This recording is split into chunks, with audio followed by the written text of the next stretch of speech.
evacuated. Let's put it that way. That's the exactly. I got dumped out of the stream prior to the show, so hopefully it doesn't happen midstream. Welcome everyone. We had some technical difficulties on my end. Not a problem. We are back. So, Masculine Geek number 83, returning guest, Mr. Quintus Curtius, author, philosopher, ex-Marine, on the podcast now, and blogger. Thank you, Vince. Thanks for having me, man. Absolutely. An overall Renaissance man and badass. So welcome for returning. Appreciate it. We have our moments. Yes, we do. Yeah, that's true. So I just want to show these off real fast. I mentioned this one before. Let me turn it around so you actually see the freaking title. Digest, one of your latest, which is a 4-year compilation of all of your blog essays. Right. And then the latest, I believe, is Lies of the Great Commanders. And I'm on the second page, chapter 2. All right. Yeah. So I also have a copy on Kindle of your essays. I think it's 37 or... Yeah, that was the first. That was the first. And then... that's old. Yeah, that's from 2014, but... Yeah, On Duties. So Thank you, I appreciate it. Yeah. Yeah, so. much appreciated, you guys. Like I say, it's always it's always a good feeling when you just put yourself out there and you just find receptive ears and eyes and thank you for. But hopefully, the key thing is start thinking about things, ideas that percolate into your head. Think about them, internalize them, make them your own. Right. Mm-hmm. That's the way to really get it under your skin. Absolutely, just kind of incorporate it into your everyday life to where it becomes second nature. That's right. Absolutely. Right. Repetition, man. Everybody underestimates the value of repetition, and I'm kind of on an audiobook binge right now in my car when I go to work. I just listen. I'm listening to. Just this past year, I've gone through some real classics. Robinson Crusoe, The Odyssey, Moby Dick, Dead Souls, Nikolai Gogol. Gogol. I'm not sure how to pronounce that, but yeah, I've got his book. Yeah. Yeah, I'm on now the complete short stories of H.P. Lovecraft. Oh, it's great. Oh, cool. It's just he's just such a. His favorite word, hideous. hideous and eldritch. Eldritch. I think he almost made that word up. That word, I've actually looked that one up. Is that an old one? It's the origin is unknown. If you look it up in any dictionary, Oxford English Dictionary, any other big dictionary, it'll say origin unknown. No one really knows where it came from. Yeah. That's crazy. He sort of took ownership of it, though. He took ownership of it, but it's just. It's just great. Just what a soaring imagination this guy had. These one of the great ones, which I had read a long time ago, but I really liked again, was Dagon. This undersea, this guy that's marooned on this atoll in the Pacific. Yep. He's on a rowboat, and then there's this ancient Babylonian sea god, or a Philistine sea god. He sees it coming out of there. Just great stuff. Yeah. Well, his novella, the Case of Charles Dexter Ward, that's probably my all-time favorite. And then after that would be The Shadow Out of Time. Oh, that's a great one. Isn't that great?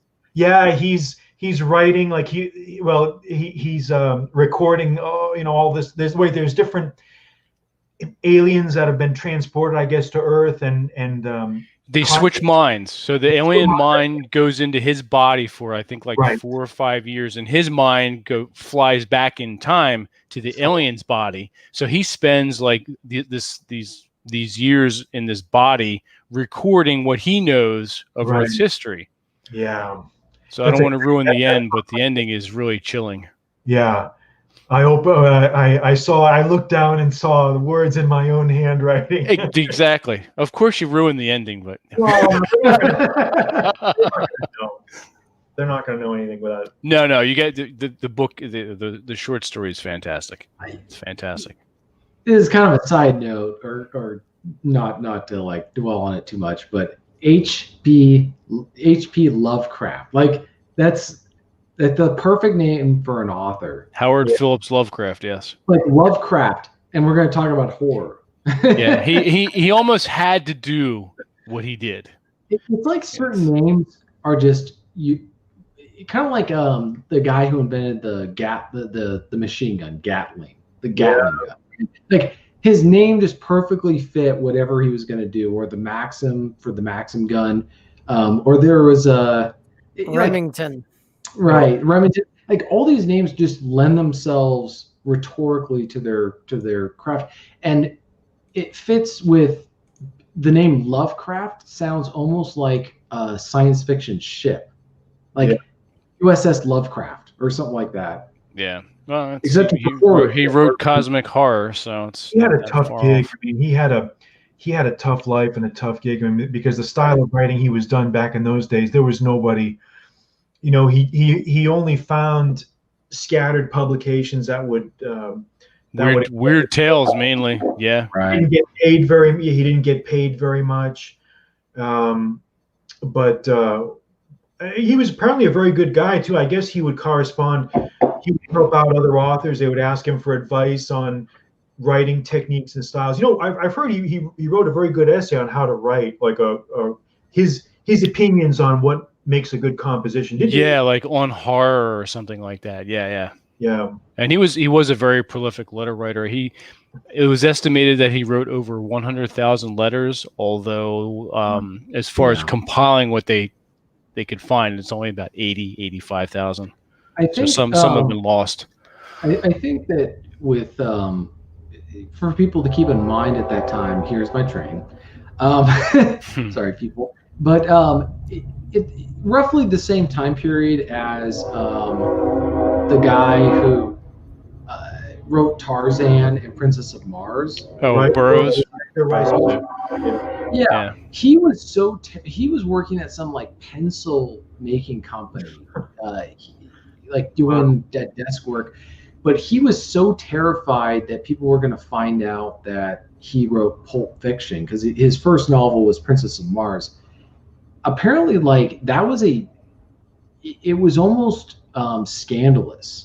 Yeah, it was considered eccentric, I guess, from what I understand. For the time, yeah. So yeah, like one level above pornography, I think. Yeah, it's kind of like with most people today think of actors and acting as a legitimate craft, a legitimate art, and something to invest in. But during Shakespeare's time, the theater was not for the upper class. Very often it was for the lower class. When I was in England, I went to the London recreation of Shakespeare's theater, and they explained like it was, and so, which I thought was amazing, because like if you read Shakespeare's stuff, it doesn't sound like it was written for illiterate, ignorant people, but it's the same thing with Lovecraft and all these other people at that time. We read his stuff and we think it's great, but like at the time, the context was, it was kind of scandalous. And unlike other types of scandalous industries, it didn't pay well. You weren't going to get a lot of money. Right. Yeah, man, it's sad. I mean, some of that stuff is like I've never read Edgar Rice Burroughs, but I love horror fiction. I H.P. Lovecraft is great. Obviously, Edgar Allan Poe. Roland. What's the guy's? I forget the guy that wrote The Most Dangerous Game. I'm trying to think. Oh, I know. Yeah, I know you're talking about. Yeah, he wrote a lot of horror stories. There's just so many of them out there, you know. Ambrose Bierce. Bierce, he's great too. Yeah, with especially the Civil War one, the occurrence at Owl Creek. Oh God, that was great. Was that good?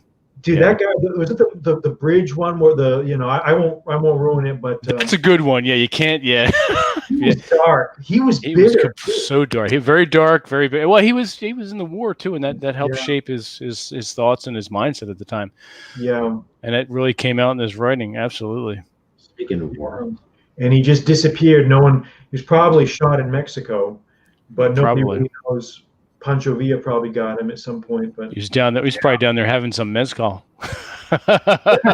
we were just talking about mezcal and tequila because Quintus is having a tequila. Yeah. Speaking of which, can I show the Geek and Tell? Oh yeah, TJ has a bit of a Geek and Tell. This is a shout out to Mr. Aaron Clary. This is your bottle of Kraken.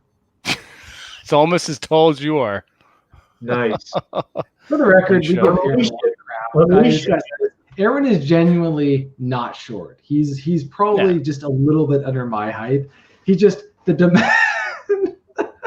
dimensions, like, he seems short from afar, but like then you walk up to him and he's about your same height. So that's kind of what's funny. But he drinks all the rum. So he does. There you go. This is for you, Aaron.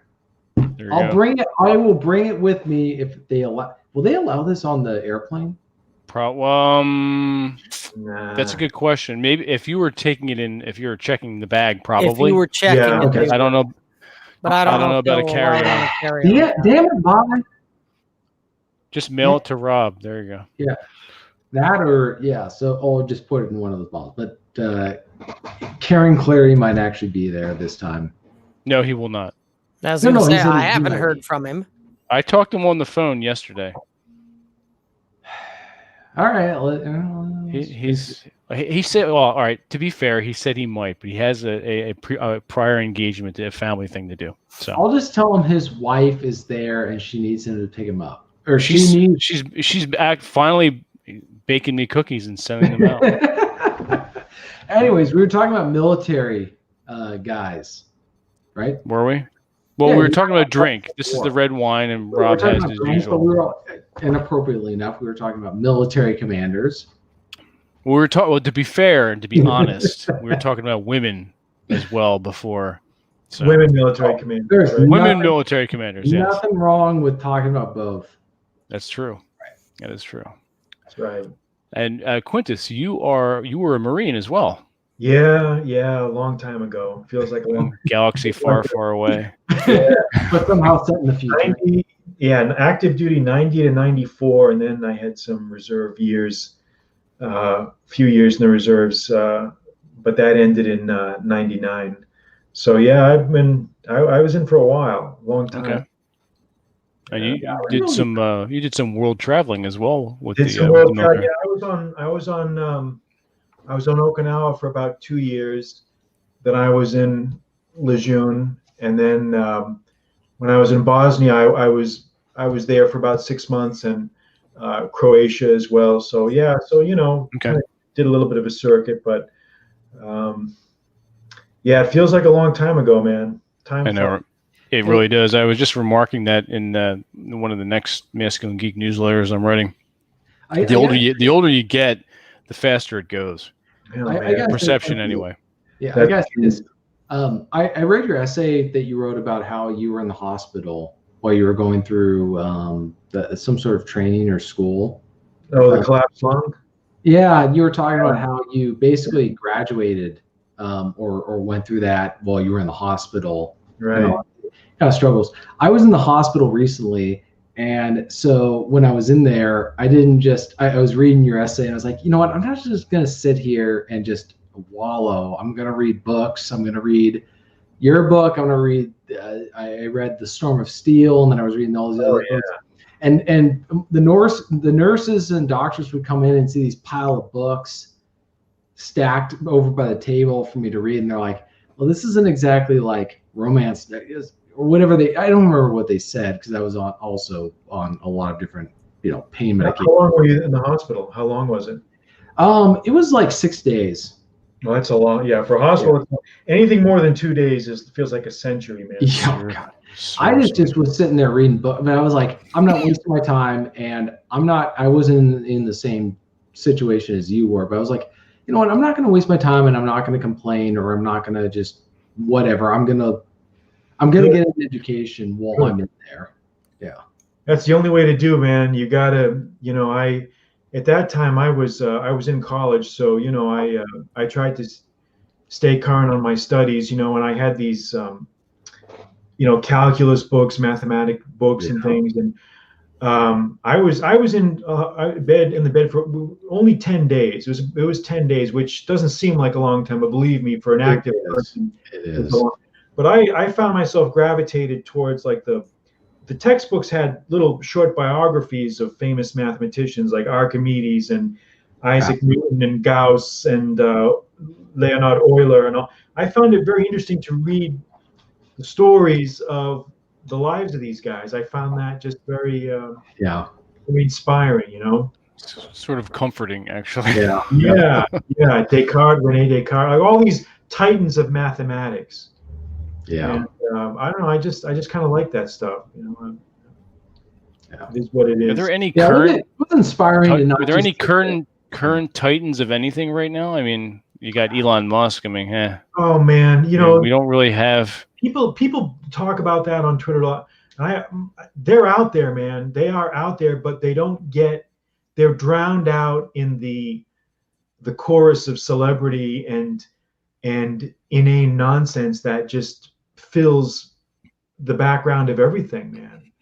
You know, they're out there, but they don't. No one talks about them. Well, it's like with Lovecraft and a lot of writers, they were unknown during their own time period.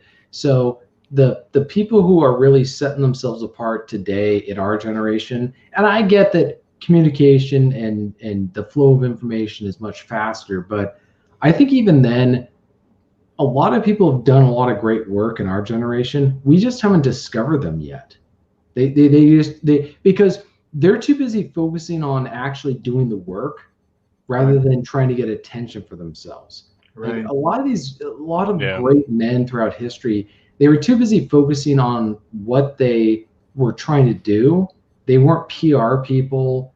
I'm not trying to be cynical or like be too much on the whatever side, but I think that a lot of the guys who become famous in history they do so because they were smart PR guys. I think that Howard Hughes was probably a combination of both. He was a genius, but he knew PR. He knew how to leverage his position. But there were a lot of guys who died in obscurity. Even Mozart. Mozart died and was buried in some unmarked grave, from what I understand. Like I remember reading that when I was a kid. I was like, how was Mozart not remembered in his time? Like this was a genius. It's the same with Nikola Tesla dying in the New York hotel. Right. You know, and so broken penniless. Right.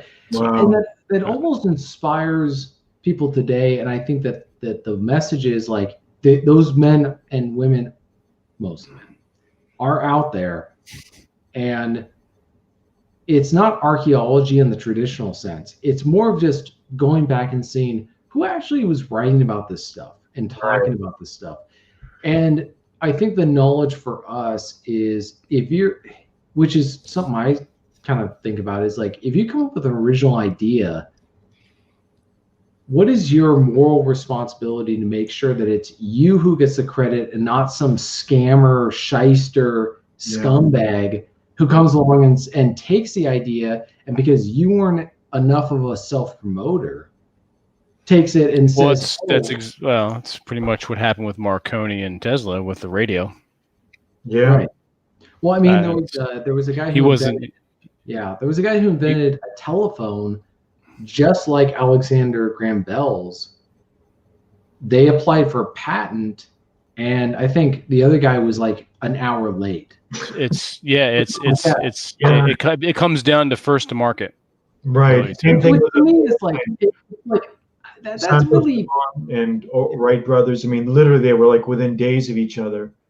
Yep. I mean, how do you decide who?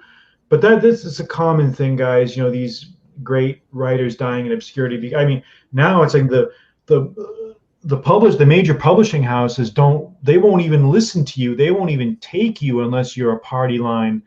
You know, unless you're writing about some politically correct subject, or unless and we all know what subjects they're looking for. But if it's anything outside of that, they don't want to have anything to do with you.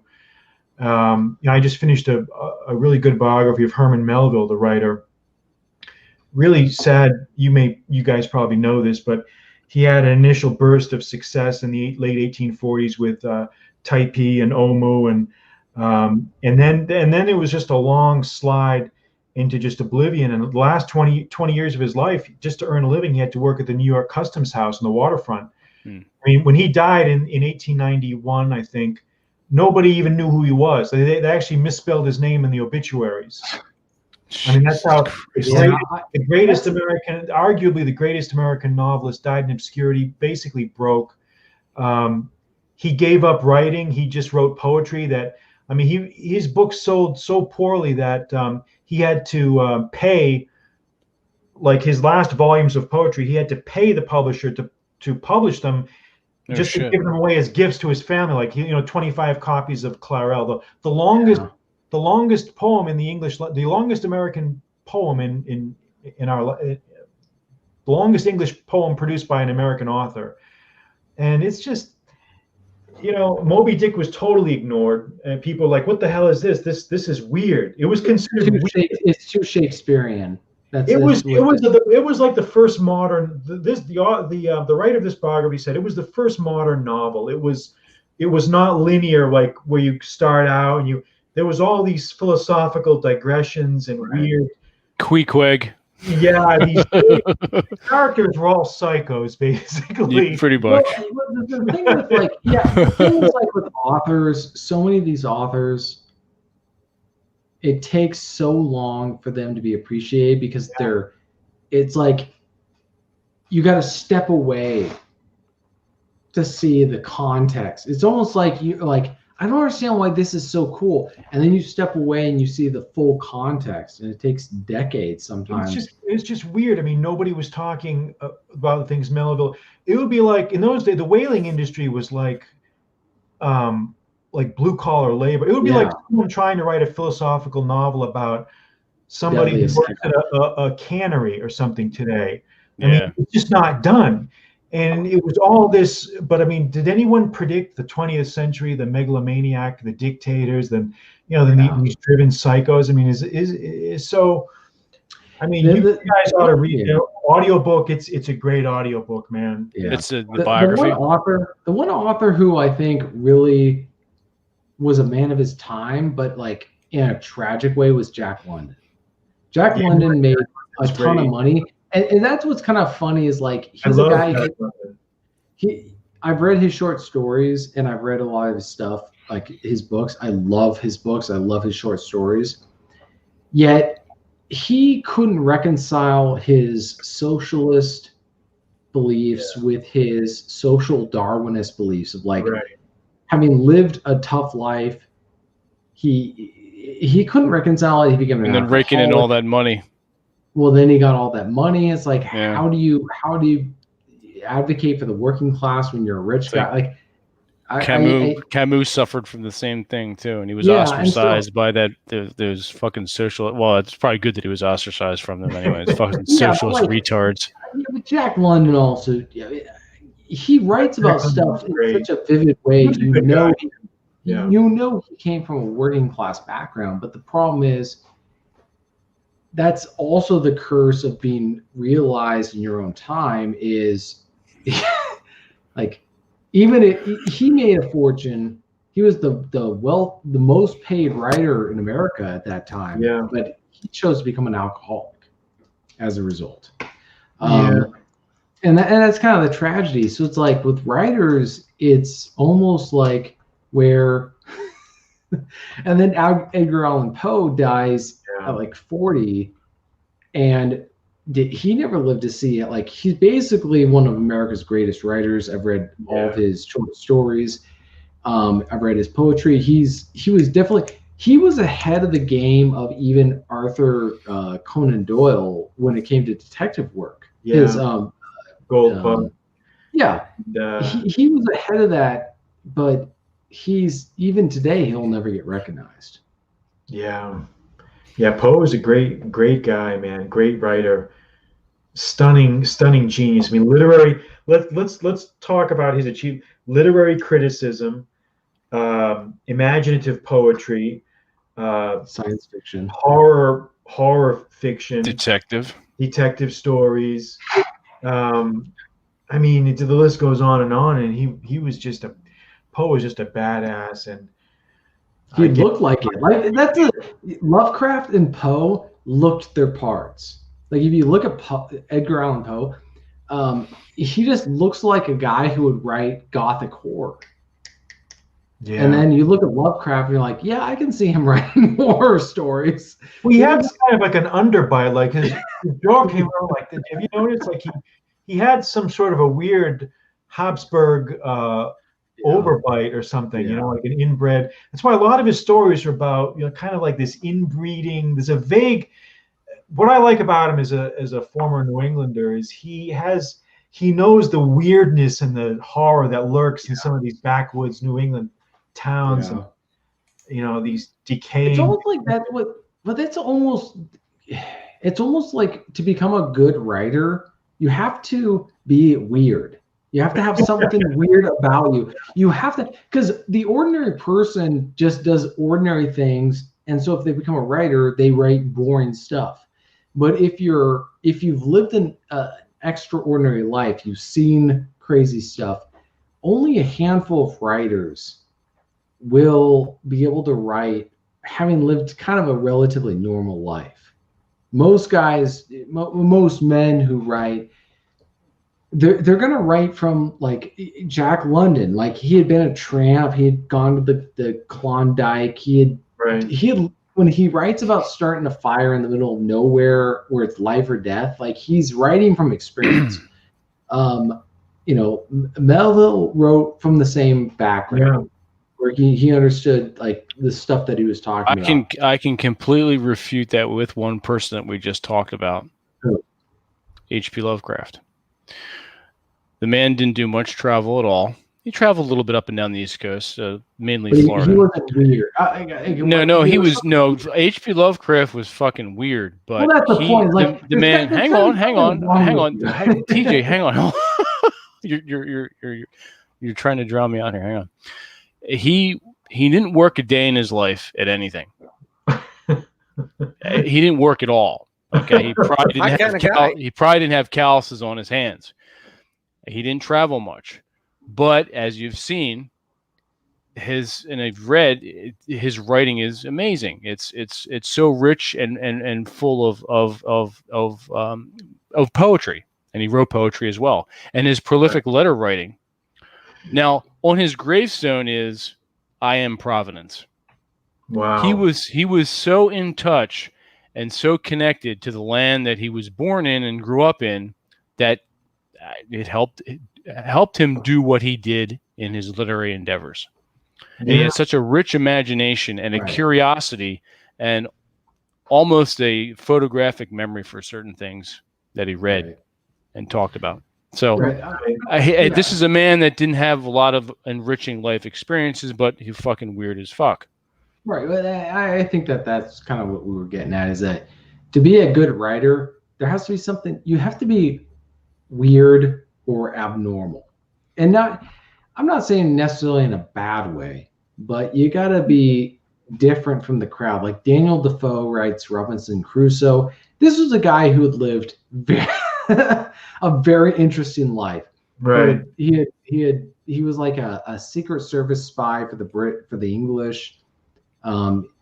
He had like, you have to be in that mindset where you're just not thinking normally to be able to, even with Stephen Crane, he wrote The Red Badge of Courage.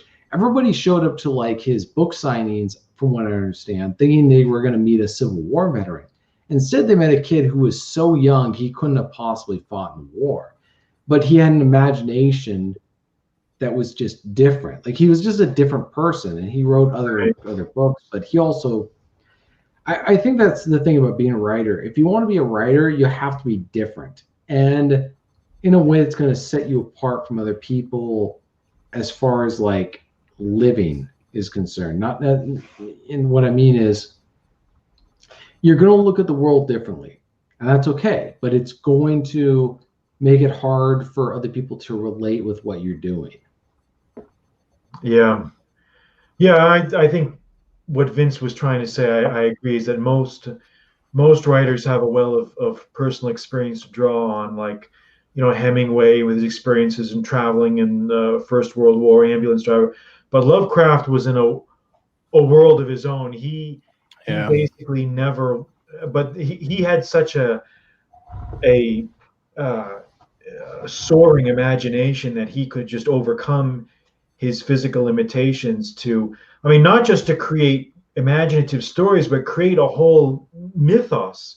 Right. Yeah. He didn't just create scenarios. He had this whole, this idea of these ancient gods were out there, coming back, and they were sleeping, waiting to rise up, waiting for when the stars are right again. Yeah. Right. And he was the exception. Most writers will at least have some springboard of experience, but fiction writers, man, it's not. Well, it's like with Ben-Hur. From what I understand, the writer was a Civil War colonel or whatever, but yeah, I don't know. He'd never been to Israel. He'd never been to any parts of the Roman Empire. He was making up. The same thing with Burroughs. He had never been to Africa, but he wrote this. Same with Robert E. Howard. Right. He'd never been to Africa, never been to the Middle East, but he wrote all those sort of pseudo-Westerns set in the Middle East, and he wrote about Solomon Kane on the Dark Continent. So yeah, but he did study extensively. He did a lot of research. I think that they just were different. They had different mindset, because you got to tap into a different part of your brain if you're going to do that kind of stuff. Most. And this isn't. It's obviously not derogatory because I'm a writer myself, but most people don't think about that stuff. Shit, you write, TJ? Oh, I know, it's amazing. I actually have written novels. I know, it's amazing. I know. Most ordinary people don't do that because they don't have to, because they're not writers. And so when you tap into that part of your mind, it's almost like you change it in a way where you see things or you think about things that other people don't.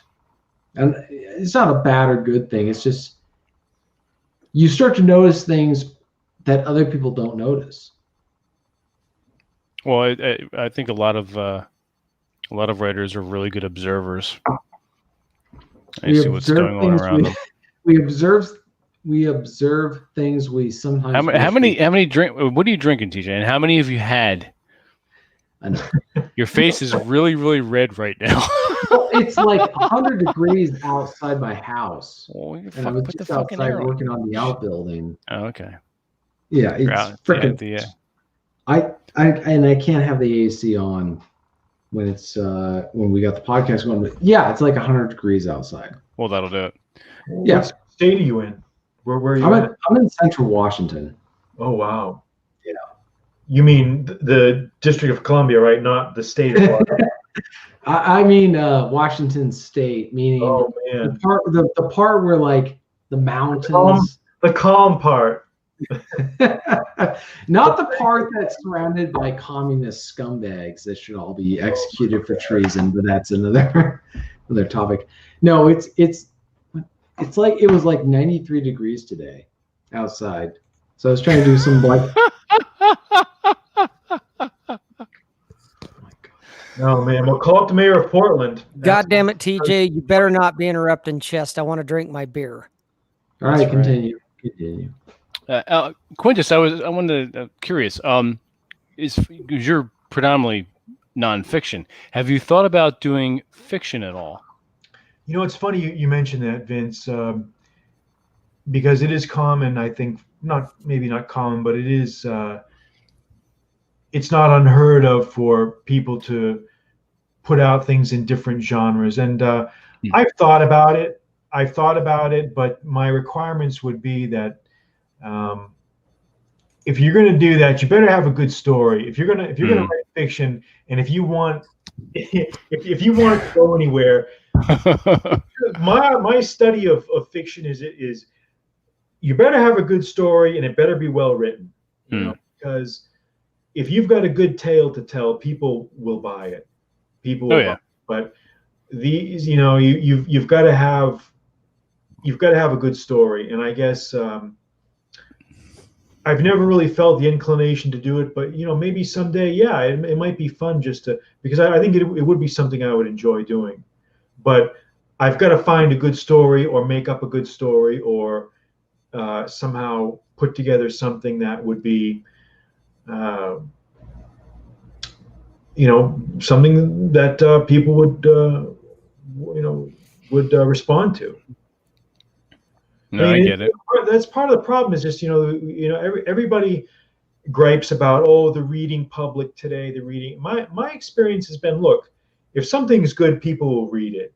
If you put it, I think people are reading. I think they are. I think they will make the time.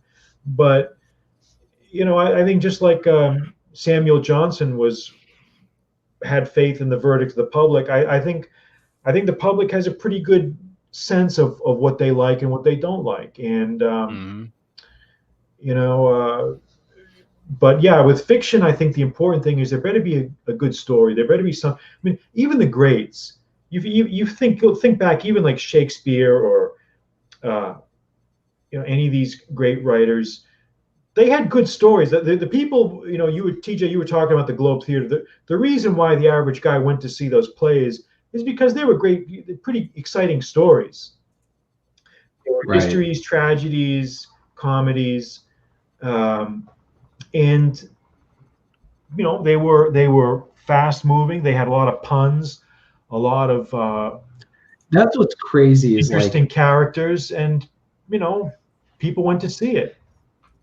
So yeah, people talk today about like, oh, why can't we move back to wholesome stuff like Shakespeare's? Like, have you read Shakespeare? Do you have any idea how many sexual puns? There's nothing holes. Yeah.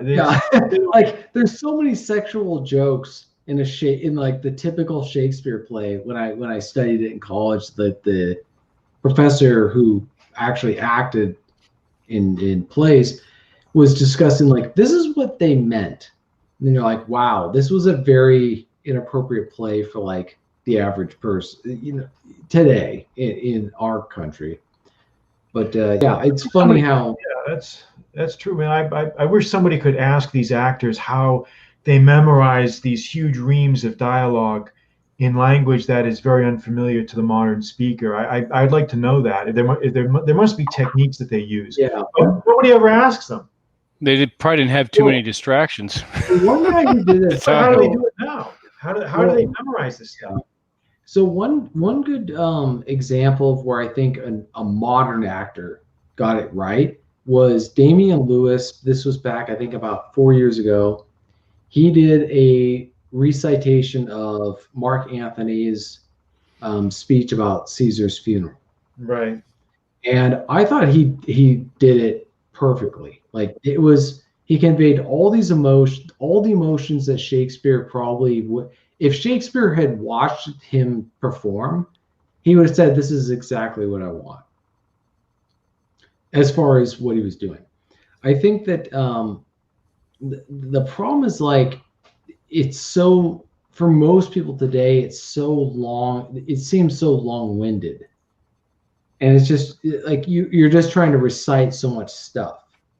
Because they don't know what it means. They don't know, like, what is my tone right now? Like, what is this reference to Neptune mean, or whatever? It's like, and in reality, it's a sexual pun, right? Like, the context of what Shakespeare is saying doesn't make sense to them, and so context is so important with a lot of writing, and that's kind of the challenge with older writers. Is like, people always say, "Oh, this person said this." It's like, do you understand the context that they wrote in?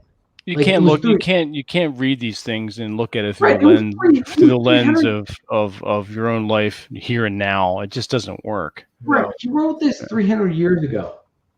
Like, I'm sorry, but our moral values change on a 24-hour basis. Like, let's stop pretending like they were writing from the same time period. Like, people are reading like Thomas Mallory, or they're reading whatever they, Howard Pyle, whatever you're reading from the 1900s. You got to look at the context, because if you don't, you're not going to understand what they're trying to say. from their own time period. Like I don't read Le Morte d'Arthur and think, oh, this guy wrote this in 2006. It's like, no, he wrote this in like during the War of the Roses, Right. when there was civil strife in England, and this guy's like yearning for unity in England. Like that's the context. So unless you understand the context of the writer, you're not going to understand the context of the book. Yes, True sir. that. Let's switch gears a little bit and bring it back. Speaking of contextual, let's bring it back to current events and whatnot. How are things in where you're at, Quintus? How are things going? All quiet, man. All quiet On the Western Front. West Front. Yeah, I mean, there's nothing, it's not just nothing really of interest going on. We just being on Twitter just out of necessity, and you follow I get my rage on, by just going on Twitter, I guess. Yeah, well, you got that thing I had retweeted about the CDC and the new numbers. Oh, the saying that only like 6%. No, it's really interesting because New Jersey it has a Democrat governor, Phil Murphy. Oh, he's he's a awful. Fat shit. Oh, so awful. What happened was the CDC released that I think late last week. Right. So I get 2 emails. All right. One from a restaurant I like going to, and which has stayed open, a really great mom and pop Italian restaurant. Great. And they're like, oh, well, we could have indoor dining now starting on Friday. And then even before that, which is Monday, I get an email from my gym. We could reopen on the 1st. Wow. Isn't that amazing? When not too long ago, Fat Phil was like, well, I want the numbers to be at a certain level. So for the foreseeable future, gyms and indoor dining, I can't give you, I really can't give an answer right now. And that was like maybe 2 weeks ago. Now, all of a sudden, with the new CDC numbers and the fact that like, oh shit, yeah, you know what?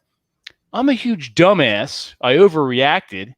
And now I have to cover my ass and make it look like everything's okay, and you can just open up now. Yeah. I'm sorry. We kind of made a mistake, and it's all good now. Sorry. That's how they are, Vince. That's how they are. They don't. There's no. I mean, look, we all know what happened. We know that.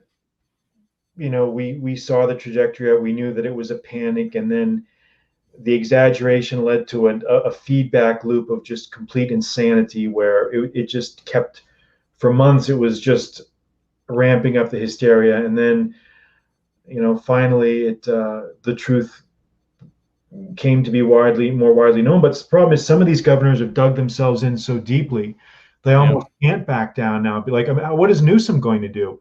What is he? It's like this sicko mentality where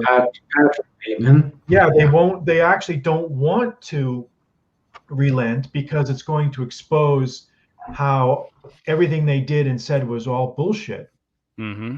So there's a real sadistic streak in these people. I mean, they not only will they never admit they did anything wrong, but they're gonna just ride it out, try to find a way to slime out of it, and it's just very discouraging. It's just very.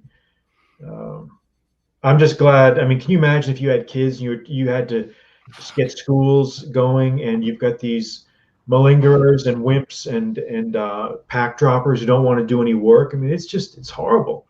Yeah. It's completely this country's lost its fucking collective mind. Well, I think the problem is we surrendered the playing field, as I've said. We allowed a certain type of person to enter mid-level and upper-level leadership and management positions, and all of them are, these Karen types, these wimps, all these bureaucrat ass-covering, just do-nothings. Yeah, and they're all they populate all of these levels of society in every, in the corporate world, government, industry, everywhere, and it's all about doing what's going to make the the suburban mom safe. I mean, that's who matters. It's not about. I mean, 50 years ago, would we have ever done this when you had, let's say, a majority male, maybe Vietnam or World War II veterans maybe in place? I mean, again, I'm sure people are going to look at, oh, how can you say that? No, I mean, it's the character of the nation has become just effeminized. I mean, it has. Fact. I mean, you can agree or you can disagree, but you can't deny it. No, it's completely there. People were starting to say, wait a minute, yeah, you know what? Yeah, this is not the way to go. This is not the way to go. Right. I have what's called a personal Voight comp test. These are a series of questions that I would ask people to determine reality. If no one told you that there was COVID-19, how would you know? Nobody would have known anything, TJ, if no one had ever brought it up. Right. That's kind of my point. Like, if nobody had said anything, you wouldn't know. So how does it really? People would say, well, you don't see the people who die. It's like you would have heard from your relatives, your grandparents. You would have heard from somebody. I had an 89-year-old diabetic relative who survived COVID. So if an 89-year-old diabetic who's had a crappy diet their entire lives survives COVID-19, well then it's not a big deal. Apparently, a lot of the cases, and particularly in New York, the victims were obese. Right. Yeah, it's always. They don't want to talk about that. They do not talk about that. The herd needs to be cold a little bit. And they were very aged. They were either very old, or very obese. And again, that doesn't mean that. Oh well, you want people to. Well, you know what? It's known as life. Okay. Yeah. It's known as life. I mean, anytime someone comes up with that argument, you could make that argument about anything. So you just can't even use it. Driving, smoking, drinking. It's like, okay, great. Let's start banning anything. That's what's would drive me nuts about this whole thing. It's like people are like, oh, somebody could die. It's like, well, who? Like people who are fat? Well, we've been telling you not to eat like a pig for years. It would have been the same if flu. I mean, it's shaping up to look not much worse than a bad flu season. Honestly, I mean, if you actually look at the numbers and read what the experts are saying, yeah, it's out there, but the mortality is really focused on a very, very narrow group of people. And again, the point is that the response was egregiously disproportionate to the threat. That's the point. The issue is not whether it exists. Everybody knows that it's a. The point is what they did and what they're still doing is drastic, and it feeds. Look, I mean, I retweeted something just earlier tonight that if you didn't know, it was spoken by Robert Kennedy Jr. RFK Jr. said it, not Alex Jones, not some conspiracy theory, not some crackpot, not some lunatic. And you can go read it. He spit in the 16th in Berlin. He said, "This is deliberate. This is a way. I mean, we have people trying to take away our freedoms. They're trying not only to restrict your liberties, but to take your soul away. They're going to tell you when you can go to the beach, when you can kiss your girlfriend. I mean, it's really bad. It's Canada's talking about, hey, use a mask when you have sex. What?" It's just so insane. And the virtue signaling was so disgusting. The media was disgusting. I'll never forgive the media for what they did. I remember what it was. You all remember what it was like in March and April when they were just pumping out. I mean, do you remember Vince Massgraves in Central Park? They were just lying. Yeah. They're like, oh, all these refrigerated cars have for the body. All I can say is this: I'm not saying it's going to happen. I'm just saying there could be a reaction to this someday from the generation that never got to experience what that generation like. When the young generation realizes that they were denied things that the older generation, the boomers, got to experience, and they realized it was for completely nonsensical reasons that were entirely based on fears of death for the older generation. What do those people think is going to happen? They're going to make. But they're trying to rewrite the history, though. That's the point, teacher. They're working right now to try to rewrite the history. The narrative now they're trying to put out is, look what we saved you from. Mm-hmm. The fact that the pandemic burned itself out in New York, burned itself out in Florida, burned itself out in the Sun Belt states, they're trying to say it was because of their lockdowns, not because of the natural Farr's law, the bell curve, wherever that we've known about for 100 years. We knew all this. We knew what it was, but yet we threw it all out the window because everybody is afraid of looking like a hard ass. Everybody is afraid of looking South Dakota. Right. They want to say, you know what? Yeah, it's deadly. If you think you need to stay inside, but there's a tough shit. You get your fucking ass back.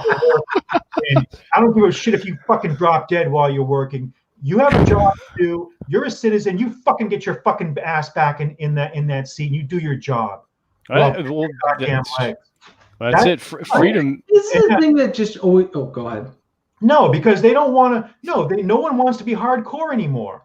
And then you've got Trump making it worse in the initial stages by flummoxing around, arguing with reporters, making jokes. And again, it's not his strength. I get it, but they seized. The media already wanted to find their little hysteria, and he could not grasp this conspiracy. He could not grasp the level of malice that they were planning, and he probably should have had his own office of information to just put out the truth.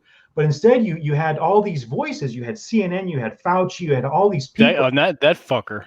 Oh yeah, and it's just fear and ass covering and worry and bullshit. And so people are left, and all the governors did. They just cover their ass and take their cues from, every Democrat. Put his head or her head between their legs.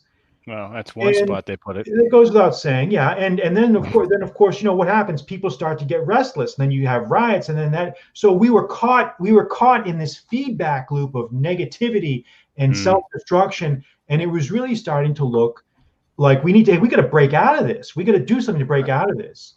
Yeah, it was pretty grim there. The lesson is you need firm leadership in a crisis. You need and this is part of the weakness, I think, of the federal system, where you've got every state doing their own thing. And, there was no, and again, this is just me speculating. Maybe it would not have made a difference no matter what the president did. Maybe no matter, maybe no matter who you had in there, it would have not made any difference. I don't know. But I just can't help thinking that I didn't see anyone out there, these governors, these presidents, these senators, they should have been touring around. Why weren't they meeting their constituents? Why weren't they visiting restaurants? Why weren't they showing up at workplaces saying, hey, how are you doing? Do you need anything? Everyone just abandoned us. Everyone just left us to fend for ourselves. Yeah. They just vanished. That I do not forgive. And that I will not forget. Because that's not leadership. They didn't put their asses on the line. They didn't risk themselves. They weren't in there with us. They weren't in there with us down in the trenches. We were there. Where the fuck were they? Yeah. What is this? All this we're in this together bullshit. Oh yeah, no, they're in the boat and you're in a life circling the boat with sharks in the water. Pretty much. Yeah. Fucking. No, I just So all I can say, man, is time eventually exposed. But look at the damage that's been done. Look at the catastrophic damage, and there is still hope. There is still people that are still lying and still trying to turn the case-demic into a pandemic. Cases means something bad. Yeah, cases don't mean dick. It means nothing. It means nothing. All cases is that hospitalizations, is that death? What's the comorbidity? I mean, what the fuck's going on? But we're not getting any of that now. A lot of things also went down during this. And one of the things that I noticed when I went to CVS or Wawa or whatever, like, oh, there's a shortage of coins. No, there isn't. So, what are your thoughts on that? Do you mean like the whole change shortage or of the whole change shortage of coin? Like if you use cash, we're gonna try to round up or not use cash. Try to use your debit or your credit card. They're pushing the credit. I don't know what that was all about. Why was that? I don't know. I didn't experience that. Yeah, I don't. Maybe it didn't happen on your side of the. Yeah, I mean, I'm in the Kansas City area. I don't know. I mean, my feeling is, they should accept it if it's legal tender. You freaking accept it, and that's it. And take my money, you fuck. Yeah. Well, look, man, there's so much insanity and I don't know. I mean, where do you begin? I think they're going to be studying this for years. There's going to be books written about this, but right now I'm just so angry about it. I find it hard to be objective. I just don't. I mean, I'm objective, but I just don't. I don't want to. I don't want to read. I deliberately try to avoid listening to the news because it's all the same. It's all just this. Yeah. Looped propaganda and fear mongering. Yeah. Homeschool. Yeah, I know it's lies. I'm just trying to figure out if it's all over the nation or just like if it's slowly making its way across east to west. So I don't know. Rob, like readers, listeners' questions that typing to you? Yeah, there's the chat there. I was just wondering. Rob, is that, and TJ, is that, you guys find that where you're at, this coin shortage? Yeah, I've seen. There's none here. All right. Yeah, I haven't they got noticed. signs saying that there is, but there's not. I talked to guys in the armored car business. They got plenty of coin. The fucking Fed's got plenty of coin.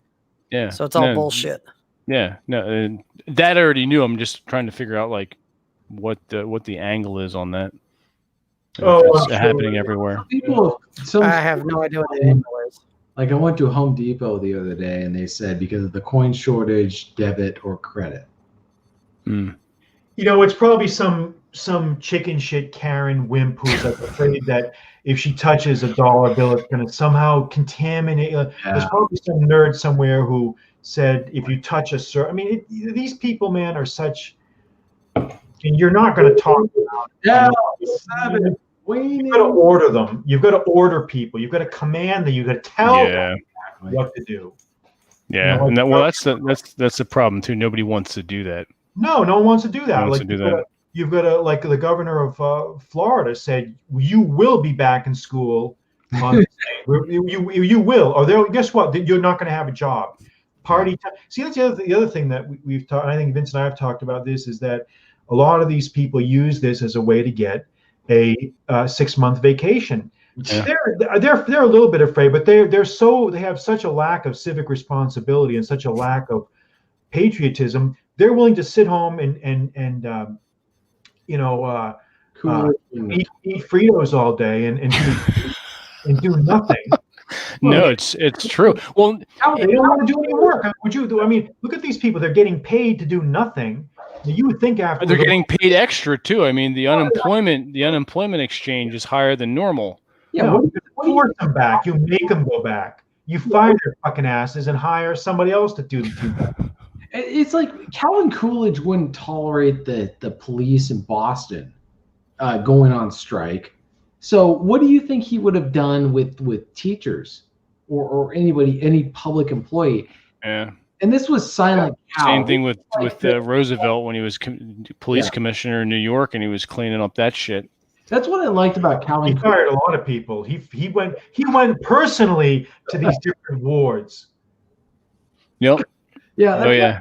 Coolidge is like Coolidge was a quiet guy, a man of few words, but man, when he spoke, it's like, yeah, we're not doing this, or we're gonna continue to have police operating in the city. Like if Calvin Coolidge walked into a room and said, "I'm doing this," there is nobody who would have said, "Oh, he's just bluffing. This guy's just making it up." Like the bottom line is, you've got to execute people. You've got to figuratively. Maybe not yet literally, but you've got to make people know that there's consequences. If you constructively, if you're a mayor or a governor, and if you allow mayhem and property damage and destruction, and you just sit there like a worthless sack of shit. And you try to say that I didn't do anything. I don't know what's going on. It's not my fault. And no, you're a constructive participant. You need to be indicted, arrested, removed from office. I mean, there has to be severe. See, no one in America. The problem with America, no one is hardcore anymore. No one can't punish anyone unequivocally. You have to just make an example of these guys. You got to. Yeah, the funny thing is, Quintus, we were talking about this on Saturday, and I said, and I've said this on Twitter. All these people think they're fighting the system. They're creating the grounds for a strong man who's going to come in. He's going to do all that stuff. And he may not do things that I particularly agree with, but let's put the cards on the table. There are stuff that needs to get done in society, and a strong man eventually, history shows. I'm going to let TJ be brief. I'm going to go refill my wine glass. Hey, check your prostate too. No, this is the problem. Is like a strong man always comes in during a legitimate crisis. He comes in, deals with a problem, and then that's when whatever goes on. But like, yeah, he's going to come in and say, look, you all have a duty. You're going to get your job done. Like I've looked at a lot of strongmen throughout history, and there's a recurring theme. They're dealing with a legitimate problem, and their tactics people may find harsh or stern or cruel, but it's like there was opportunities to prevent them from coming in if people had just done their jobs. Yeah, but they're not doing that. They're not right. And so America is ripe for a strong man to come in and say, we're going to clean up the problem. We're going to get rid of corruption. We're going to have law and order. We're going to have all this stuff happen. He may not do it in a way that every constitutionalist will love, but what are they going to say? Like, what's the alternative? Is we're going to have politicians who basically have rules for thee, but not for me. Right. I mean, life is based on alternatives. If you don't like this, what are your other options? And if your options are always worse than that, people are always going to choose the least worst. It kind of what is that line from Master and Commander, Far Side of the World? When you're in the service, you must always choose the lesser of two evils. Yeah. Like you always have to choose. So which one's the least bad? Right. No, I agree. I mean, all I know is that there's just too much. There's too much with these leaders on all levels. There's too much self-serving. They care. Everyone only cares about himself and not the good of the whole. Everybody is only focusing on what is for themselves, and nobody. That's the problem. Nobody cares anymore. No one is willing to crack the whip. Nobody is willing to body slam people and to power slam them. And that's what needs to happen. I mean, the people need to know there's consequences. Yeah, I was really struck. Time is over. One of the things that I really liked about your podcast on, I can't remember what the title was, but you were talking about Erwin Rommel. Oh yeah. How he had a saying, responsibility upward, authority downward. Right. And this idea of leadership, and since I've been a child, I've seen this everywhere. Is leaders a couple months ago. He's a funny guy. He's funny. No, like this idea, like everybody wants to be in charge, but nobody wants to be responsible. Right. They don't see. Well, it comes back to consequences. If you fuck up, guess what? It's on you. If the people under you fuck up, it's on you. It's like when you're taking on a leadership responsibility, that should be a sobering idea. You are now responsible for greater stuff, for more people, whatever it is. And yet people seem to think, oh, I have greater control. I'm more in charge. but not the responsibility part. They don't see the public servants too often see the they're not public and they're not servants. They see themselves as masters. Look, everybody knows they're there to reap the benefits and to read the teleprompter and speak platitudes and to do nothing. That's what we have. We have chicken shits and careerists and I'm just so sick of they're all the same. They all, I mean, we've got to, I don't know, at some point, I tell you who I really feel bad for. I feel bad for all of us, but especially the young people. What these people are doing to the youth today is an absolute crime. Right. A despicable, disgusting crime.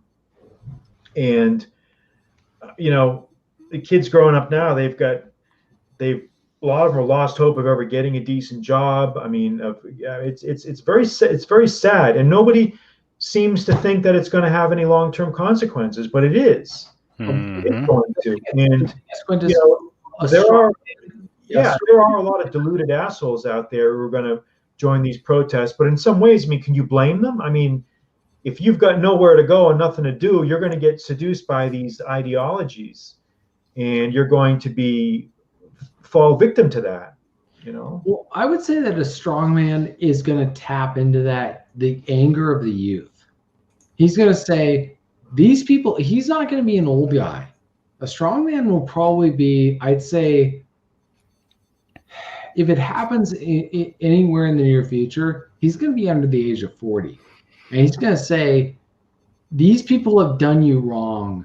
We're going to make it right. I'm going to, as a strong man, I'm going to make it right. He's probably going to be 38, 37, whatever.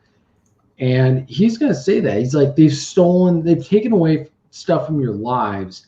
We're going to make them pay. He's going to tap into that. And that's what I'm like so kind of amazed at, like with a lot of these older people. It's like, do you not understand that these people eventually will have the ability politically to take away everything from you? Like, you think you've spent an entire lifetime being in control for 40, 30 years of being in control of everything. But everything changes. Things will change. You will no longer be the greatest voting demographic. You will no longer be whatever. And also, you have no moral authority. Like, that's one of the reasons why that girl from New York, AOC, that's why she was able to barge in, because they're like, what's to stop them?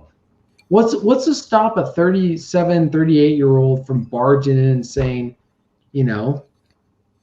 debt. Cut the shit. Yeah. Cut the shit. Cut the crap. And like, they're going to just be blunt. They may not even be right, but they're going to speak plainly and directly to the common people. And I keep seeing that. It's like, you idiots. You think these people are always going to be out of power. No, it's going to change. And when bad things happen to you, it's going to be your fault. Yeah. It's your fault, TJ. Not my fault. I'm not part of that. I'm not a boomer. Blame Aaron. Aaron. Poor Aaron. He's not here to defend himself. Well, got to try to keep the morale up no matter what. Indeed. And speaking of keeping the morale up, are you working on any new paintings? Because I know you finished Sunset Baboon recently, and that was pretty badass. No. That was cool. I'm like, wow, I gotta pick that one up too. Yeah, no, I appreciate it, man. Yeah, no, I get these moods every now and then. I just got to crank one of those out. But no, I'm not working on anything right now. But I maybe in the coming year I'll get sunrise baboon. We've got sunset. There you baboon, go. and we've got moonlight baboon. Moonlight baboon, sunset baboon, sunrise baboon. Yeah. The sunrise element. Yeah, I've got a few things percolating in the head. So because the sunrise has sort of like a positive, hopeful, positive, like anticipation kind of thing coming. Yeah. Sunset baboon. People have told me it's kind of dark. Like, man, this. That shit was very dark. He's all sitting there brooding and whatnot. It did remind me something like out of a Lovecraft themed. Yeah, somebody said it's not just I think it's, and I didn't. That's a funny thing. What's great about painting is what I really like is, for some reason, it can look different than you expect when you're doing it. You never quite know what the overall effect is going to be until you see it like on the wall framed. And there's a lot of strokes. There's a lot of strokes, individual strokes on there. I don't know if I just did a lot more strokes than in like say Moonlight Baboon, but it just has a very hallucinatory, apocalyptic feel. Apocalyptic baboon over there. Yeah, it's this blood red sky, and then there's birds. And it's funny how it's like it looks like a nightmare, frankly, because I look at it, it's on my wall downstairs, and I say, man, did I? That came out of my head. Where did that come from? I mean, it's funny. Yeah. That's the way these things are. It's like man, did I reached into the dark corners of the recesses of the brain here on this one, and it's definitely contextual. But that's for sure. Anyway, no, it needed to be said. It needed to be said, as they say. Absolutely. But, now, when you're painting, do you just go ahead and you just splash the paint on the canvas, or do you draw something out, or come up with you have to come up. You can't. At least I can't. I mean, you can't just do some. You have to kind of plan it out what you want to put out there. You do like a pencil. Like I'll get maybe like a canvas board and maybe sketch out on there what I want it to look like, just to kind of get a general template, or on a separate piece of paper. Just kind of get. You have to. You can't just wing it. You have to plan it out. And then you go through the painstaking process of putting on layers, and you just kind of add one thing after the next. And I just do it as I've never had any training or any sort of I just started doing. I like visual. It adds a really nice, I think, nice dimension to your thinking. If you can create visual images, written images, and it's just nice. It's a nice hobby. That is pretty cool. So you had no training. You didn't take a class. You just decided one day you're just going to go ahead and do this. Yes, that's nobody believes me, but that's cool. The truth. And I just thought it up and did it. All right. I don't know. Somehow it's like your personality changes in a certain point in your life, and you need it. Like I never wrote anything before 2013, and then it just came out in a flood, a torrent. I'm self-taught in all the languages I know. Nobody believes that either, but that's a fact. I mean, whether they believe it, I don't give a shit. But that's the reality. What the painting or the languages? The languages, translation work. I mean, they don't. I just thought these things up and did them. Just because I just like doing it. I love doing it, and I just there's a real sense that you have to get it out. It's like that scene in Moby Dick where they say about Ahab, do you mark him, Stubb? The chick that's in him pecks the shell. 'Twill soon be out. So there's a little chick inside every one of our shells, just pecking away at this shell, just trying to get out. That's what they do. Anyway, yeah. No, it's true. Cool. Now, how many languages do you speak? I mean, well, it depends what you mean by speak. I mean, again, I should say. I'm proficient in Latin, and my Portuguese is pretty good. Good enough where I can go down there and take care of all my conversational and living needs and things like that. I still have a long way to go, just because I would need a long period of residency in Brazil before I could really claim to be really where I would like to be. But I'm adequate there. My Arabic used to be pretty good when I was back in the 90s. I took the test, the the defense language aptitude battery for Arabic, and I passed that. It was pretty good, but I really haven't studied it or done anything with it in 15 years really. So I mean, I'm really operating on long-term memory at this point. But and that's why I like a lot of the articles I write. I feature a lot of these stories from Arabic literature and figures just because I enjoy that. But there's enough in long-term memory where if I ever really wanted to try to reactivate it, I think I could. But it's like anything, man. It's any skill set or say you're practicing a musical instrument or a martial art. If you don't do it for a number of years, you forget even the basic things. Yeah. But that's true.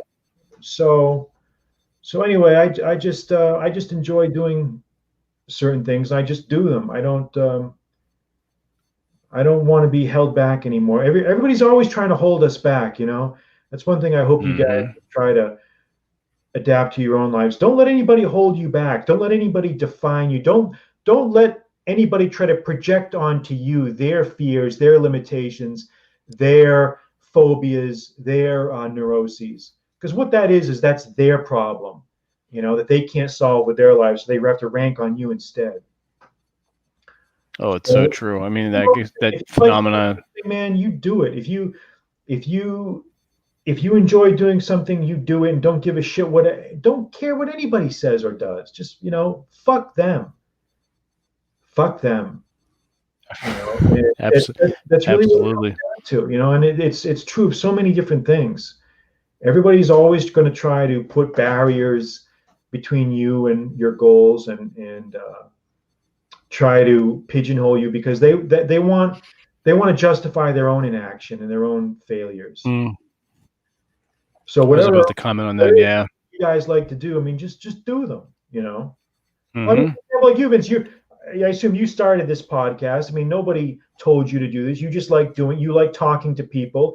You're a kind of a literary guy. You like to exchange ideas and things, and you did. No one told you, hey, you got to put some ads. You got to worry about, man. How come you don't have any great intro music? And me. Oh yeah, no, you're right. It's just one of those things where I didn't overthink it. I said I'm going to do this, and I just did it. All it takes, It's like Tom Cruise said in Collateral. All it takes to start a limo company is a down payment on a Lincoln Town Car, and you can't even do that. You can't even do that. And that girl, you can't even call that girl. You're full of shit. Yeah. That's about to say something, Rob. That's what he said, in the movie. Yeah, no, you're right. That's it. I mean, a lot of people just keep spinning their wheels and pretending to themselves. Life is short. Rob, good. Me on that one.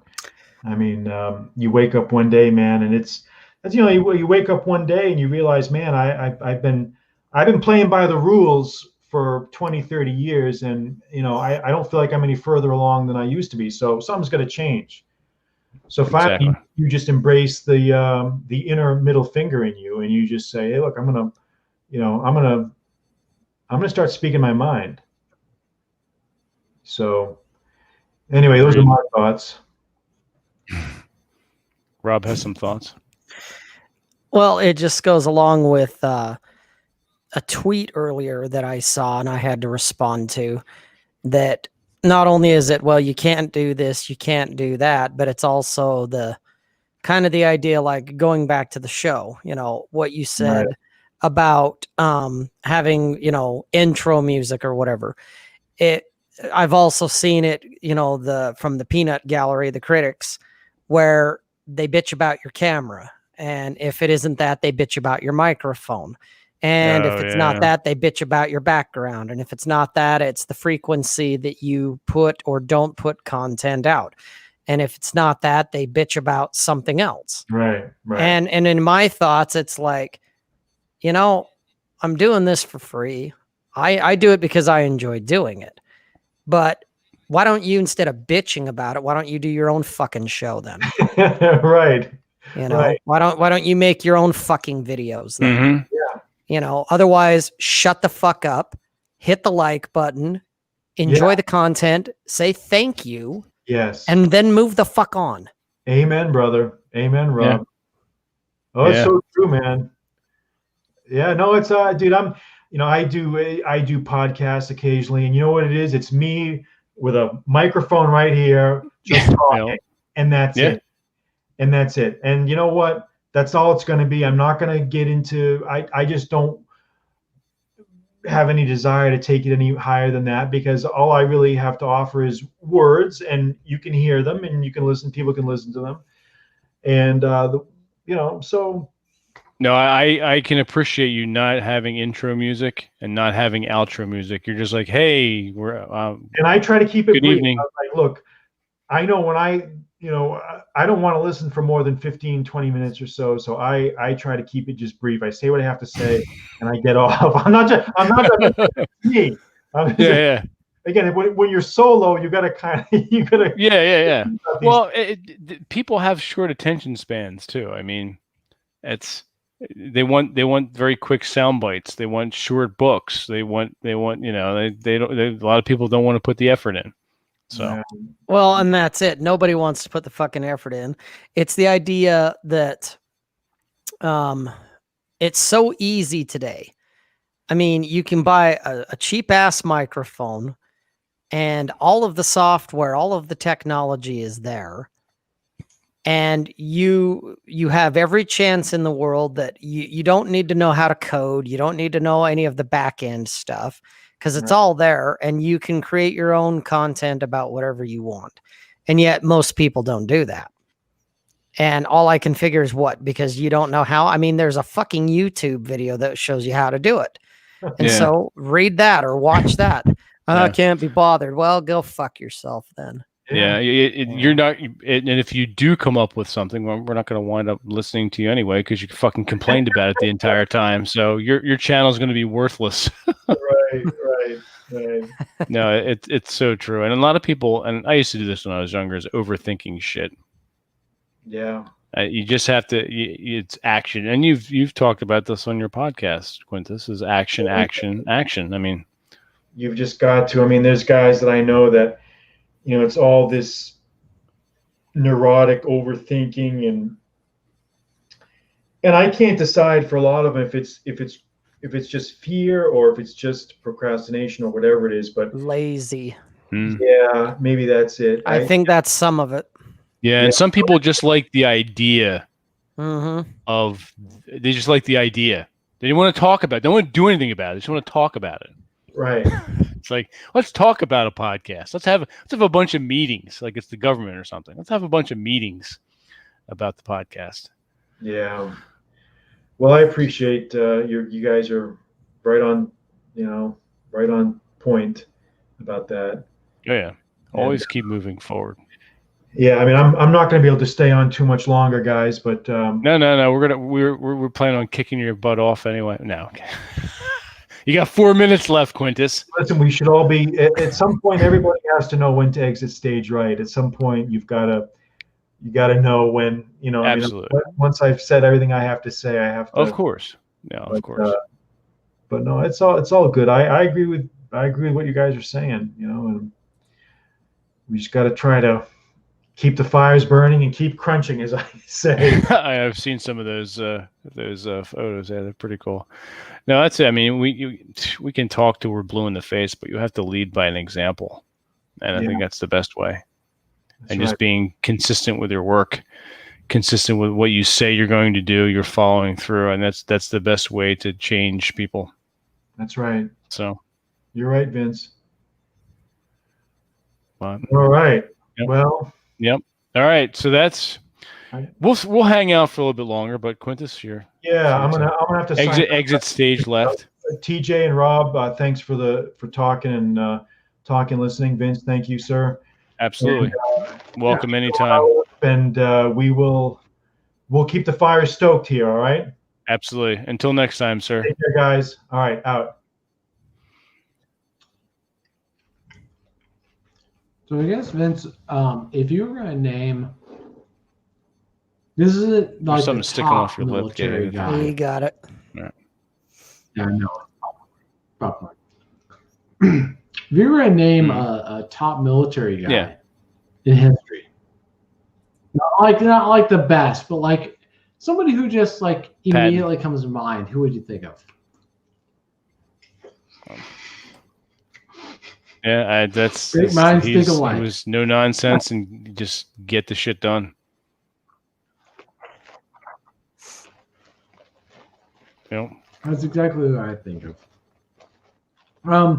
You know, and the thing is, people would say like, "Oh, Patton didn't have to deal with what the guys were, the Russians were dealing with on the Eastern Front, or whatever." It's like, Yeah. Okay, fair enough, but he also identified the fact that they could have ended the war in a matter of days by going through the Siegfried line. Like I did a whole essay on this, and I looked at the actual documents. I looked at the actual historical records.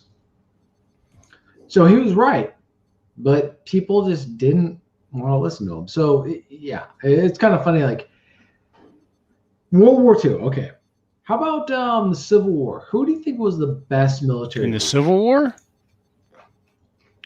That was Grant and Sherman. Fuck. Yeah. Yep. Grant was a brilliant tactician. And he was like a pit bull on a postman's ass, man. He did not want to give up. He did not want to give up. I think that if I was going to pick the most brilliant, Well, I'd on the pick I'm thinking Stonewall Union Jackson. side. That was just Because me. But yeah, I would Jackson. Yeah. Well, even Lee. I was reading a book. Yeah, I was reading a book on his military strategy, and he was like, "Guys, we got to stop this defensive tactics and go straight up into the part of the Union, the North, where they're not protecting, because they're all in parts of the South where they can't move because of the Virginia mud." So they put down those So corduroy. his whole thought was corduroy attack.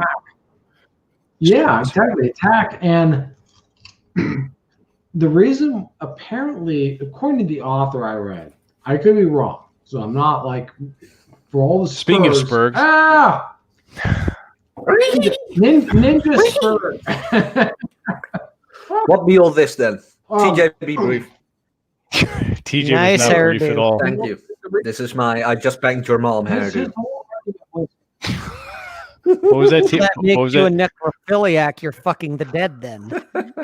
No wonder Well, we she have did. something No to wonder like she then. wasn't very responsive.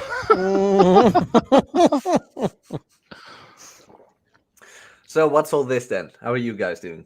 We're doing well. TJ was talking about military leaders.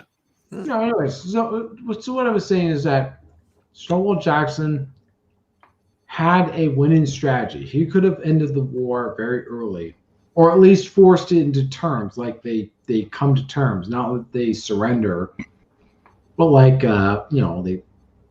there's a truce of some kind. It didn't happen because Stonewall Jackson didn't come from the right pedigree. Mm. See, in the North, this is an argument I would make, and it's going to piss off a lot of Southerners because, like, don't care. Yeah, fuck Joshua off. Chamberlain. Joshua Chamberlain was a professor. He was in the seminary too, wasn't he? Yeah, he was a professor of natural religion or whatever. Like he was a nobody, and he ended up being a brilliant tactical mind, which was invaluable. Probably the only teacher in history to ever have a brilliant tactical mind. Exactly. And whereas with Stonewall Jackson, brilliant guy, brilliant military mind, but he was looked over because he didn't come from the right aristocratic background. Robert E. Lee had married into George Washington's family, so he came from the right aristocratic background to be the head of this army. Stonewall Jackson didn't come from that background. So this is an example where, like, 1860s political correctness was a problem, just not for the North. It was for the South. People would argue about it. It's like, yeah, why didn't they make Stonewall Jackson the head general? He was by far the smartest guy in the Southern Army. Like, I was reading some of his stuff and his military strategy. I don't see a lot of problems with it. He could have ended the war very quickly. but they didn't do it until it was too late. So that's kind of my theory. People are going to argue about it, but that's just the way it is. Fuck them anyway. That's just the way it is. Right, sing it, Things will Jack. never be the same. Mhm. Nobody knows that song? Come on. We do now, unfortunately. Here I come to ruin your day. Right. Bro, Mighty Mouse. is it like 5 a.m. in your time, Jack? No, it is 4:30 a.m. in my time. How are you awake this hour? I wake up at 3:30 for some reason. Really? Yeah, I don't know why. You jump out of bed? Well, the thing is, I kind of throw around my schedule to being able to do more in the morning. And since most of my audience are Yanks, That's right. I get more clout that way. Plus, I don't feel like doing anything after work anymore. So I get off work, and depending on whether or not I have kickboxing classes, I just go to bed as early as I can, get my 8 hours of sleep, wake up, and be productive before I have to go to my 9 to 5. So when work starts, and I'm off today, by the way, which is cool. So before work starts, Hence the hair. Yeah, I just woke up. So before I go to work, I've already done a video, read about 30 minutes, worked out, had breakfast, had coffee, done everything. And then when I get to work, I just have to do nothing else that concerns me as a person, sort of saying. So after work, it's just like, okay, what are we going to do now? Well, whatever we want. What are we going to do now, brain? Same thing we do every night. Picky tried to take over the world. One day, TJ, one day we will. Almost.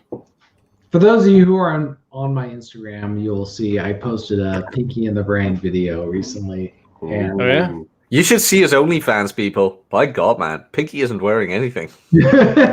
so funny. Except for the rubber pants.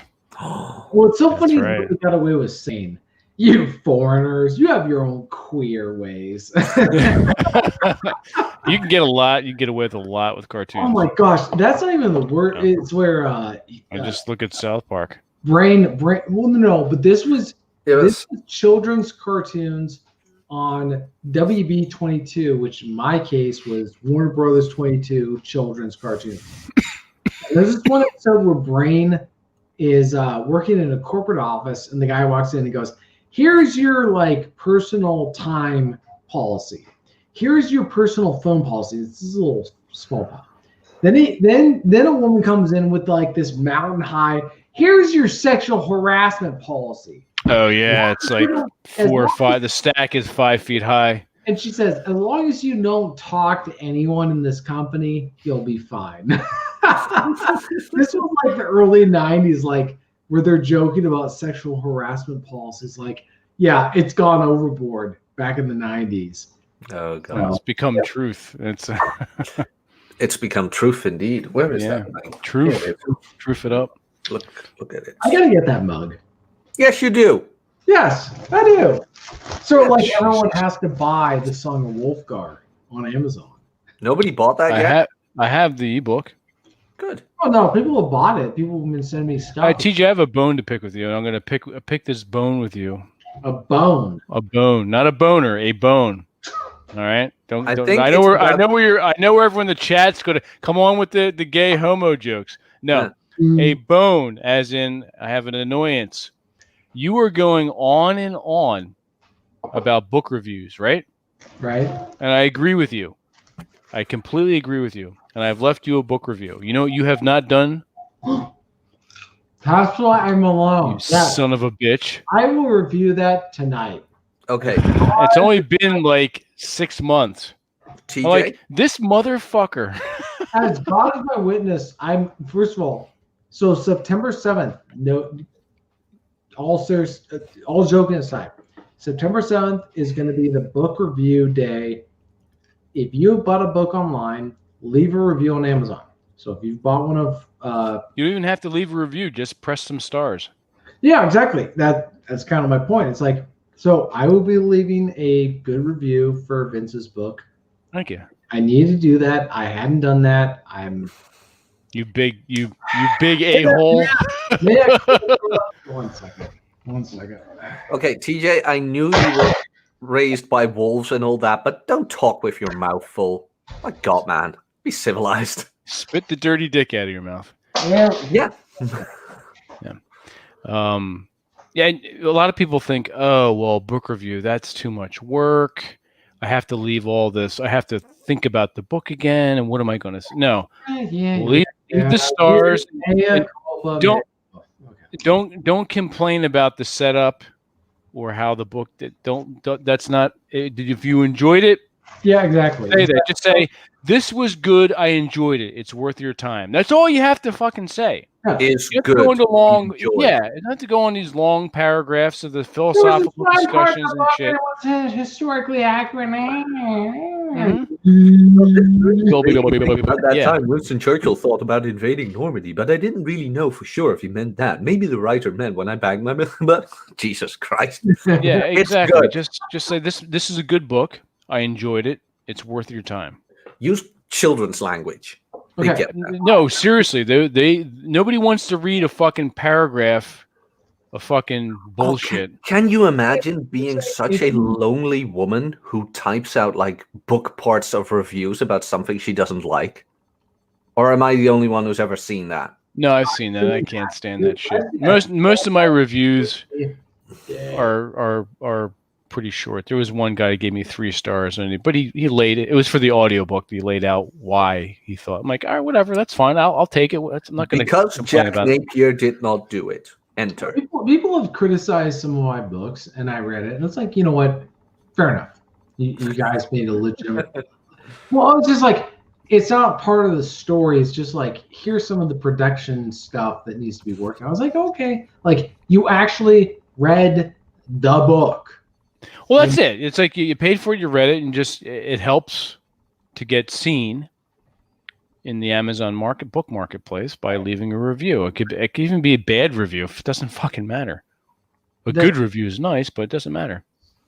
Yes. I'm more inclined to trust 4 reviews, especially for products, because then you know that someone didn't pay this person. Oh, this product is great. It's 4 and 5s are where you want to go, but for products, I always go for 4s. I only take 9s and 10s. Yeah, like 9s and 10s. Rob and I go for the 4s and 5s. As you should. Make way for the Europeans. We're here. Yeah, we were like that when we were down the village. We were village by the sea. Rob and I were checking them all out. Didn't matter what size they were or what they looked like. Fat bottom girls, you make the rocking world go round. I am in a singing mood. Why am I? Apparently, it's just the gayest thing. Why don't you sing Oklahoma? Well, there's a gay bunch of. You're in good company. That's right. Yeah, where is the faggot commander? Is he napping again? Well, I wouldn't call him a commander in Masculine Geek. He's more like a flunky. There's Aaron Clary right there. He's cannon fodder. Yeah, Bacon, the razor. Yeah, I you have to go Rush, if you purchased it on Etsy, you can leave a review. So I'm gonna be a shameless promoter and say, the Stringers is good. I wrote or Marty, you can bang 5 2s. Yeah. Good book. There we go. Or 10 1s. Good book. Yeah, but if you're a red-pilled guy, read The Redeemers. The most recent book that came out of that series. Read that book. No joke. You will appreciate parts of that book, but buy all of them. But Dude, if you go TJ, have you asked what's his name again? My God, his voice is so amazing. I know. No, who was James Streisand. James should do your book series. I mean, he's got the accent down. He's got the voice down. I can't do an American accent for the life of me. It's not going to happen. That's stupid. I don't know why, you go James or John. Here's the thing. If I was going to do Men Who Walk Alone, Definitely start with that one. John would be doing that. I think of that guy when I was thinking of Malone, like that. Not saying like I was thinking about it, but like that's the only guy who could do that. Like this, this guy who smoked a couple of cigarettes before he's doing it, whatever. Guys, Yeah. whatever. Give a review, see? But yeah, like seriously, if you're from this section of the sphere and you're Don't say frustrated sphere. with a lot of it. Okay, if you're part of this, if you're from our part of the internet and you're frustrated with the lack of good literature out there, there's Vince's stuff. I've read it. He's a good writer. His Tesla and Malone series I've read he's good. What can I say? He's a good. Like Just say it's good, TJ. That's all I care about. Yeah. Yeah, it's good. The more I get to know him, I'm like, oh, I can see where he wrote this scene. Like, there's a lot of me in a lot of the characters. Yeah. Yeah, exactly. And then there's the Stringer series I wrote, like, particularly the Redeemers was the more recent one. So yeah, buy it, review it, do the right thing. That's right, you dirty fuckers. Yeah, you dirty whores. Welcome, Nick. How's the latest issue of Punch Ride going? Issue 8 is out as of Monday, and I'm moments away from releasing the Sex and Sanctimony issue. Nice. I'm very proud of which you're a prominent part. Well, thank you. Thank you you guys. for giving me words and pictures that I can put on a fucking page. I know, right? Nick looks more like a professor without his glasses. It's Professor Nick August. Well, fuck you. Of the New Hampshire Augusts. I'm some kind of academic. Mm-hmm. What you're saying? A cooler academic, though. A non-Marxist academic. Exactly. There are more non-Marxist academics than people tend to think because we think in stereotypes, and right now that's the stereotype, and it's largely true. I've been out of that for a long time now. But back in the day, I knew quite a few who were actually very, very conservative and vocal about it. So that I don't know how much that's changed. I've been out of that for a while. Yeah, it was the same when I was in high school. There was no real Marxist assholes, so I was fortunate. Wasn't like that when I was in college. By God, man. No, I started to see the change, especially with the women in college, turn the and corner that was without in the 90s. You couldn't turn the corner without being hit with the manifesto. Bam! How dare you have private property? Unclear thought. It wasn't that bad, at least in New Jersey. It was getting there, but not that bad. How are the states right now? By the way, Nick, I don't think you and I have met on the stream before. Pleasure meeting you, man. Oh yeah, Jack meet Nick, Nick meet Jack. There you go, you fucking bastards. I'm a big fan. Oh, thank you. Appreciate that. Likewise, by the way. All right, we're done. There you go. See you. Okay, bye. No, what were we saying again? Marxist professor. Oh yeah, the states. Marxist professors in the states. How are the states right now? Because are the riots just in one city or one province or a state, or are they land-wide? You're outside the downtown urban areas, you're probably okay.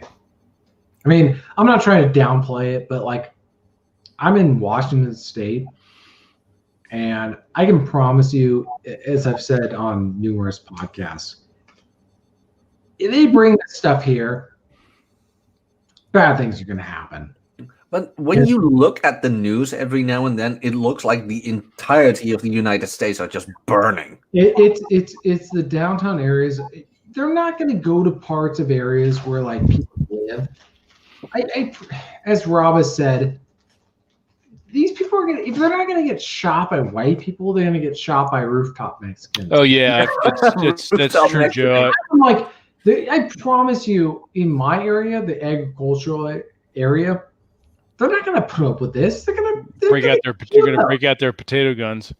Okay. Joe, yeah, you're right. I forgot about all the bullshit going on in DC. Real BLM setting up checkpoints and burning shit and. Yeah. I mean, you guys are 2 months away from an election. Correct, and it's going to ramp up. It's only going to escalate unless something is seriously done now to quench it and to quell it. It's just going to get worse because there's not much going on when it comes to like electing. At least what I've heard, it's mostly going on about like COVID rules and joggers. They will not take the violence to people's homes. The more you do that, and people start shooting to protect their own homes, the questions get called. Do people get to protect their own property or not? If anybody says they don't, whoever says they do wins the election. And nobody wants that question to be called. No, I can imagine. That's just the reality. So this is why I'm not like totally freaking out, because they're only going after areas where it's the tragedy of the commons. It's public property. They're gonna go attack a police station. Great. They go into suburbia and they start burning down homes where there's men, women, and children there, and they get burned to death. I promise you, any party that doesn't immediately condemn that stuff, they're gonna get completely wiped out. They're gonna end up like the Federalists. In our country, which were completely destroyed in one election. So nobody wants that. So this is why I'm pretty sure the riots are like very well coordinated, because they know where they can go, where they can't go. They're not going to go into neighborhoods where people are going to actually shoot to kill. They won't do that. They're going to stay in areas where it's almost like a playpen. They TJ, what do you think about that whole Yuri Bezmenov thing, if you know what that is? Is that the Soviet guy?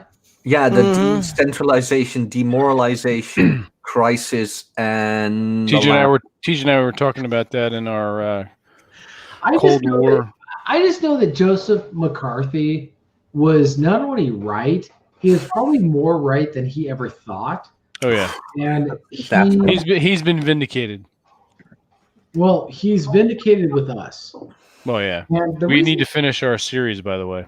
Yeah, the reason Joseph McCarthy was hated was because he was this working class Irish Catholic who went from being a nobody, who didn't even graduate from high school, to being a part of the most exclusive body in American history, which is the U.S. Senate. Yeah. And when the Senate was in recess in the summer times, he went back home to fucking pick potatoes. Yeah, he was an Irish Catholic. He called out all this stuff. The problem was he was on his own completely. Even what's funny is Bobby Kennedy. The Kennedys initially supported him, but when he came down, they just weren't there. And that's kind of the sad thing. But like, yeah, if the right side wins this war, Joseph McCarthy statues will be erected everywhere in this country. Yeah, I'll leave it at that. Well, that's pretty interesting. Like, Vince, do you have a topic, or is it just free for all right now? Well, right now it's just a free for all. We're just talking and discussing various topics with Quintus earlier. And then he jetted it about 20 minutes ago. So yeah, something like that. But the reason I brought that whole Yuri Bezmenov thing up. Thank you, competent man. No, you want to? Looks like we are in stage 3 of what Yuri talked about, crisis, and going to stage 4, normalization.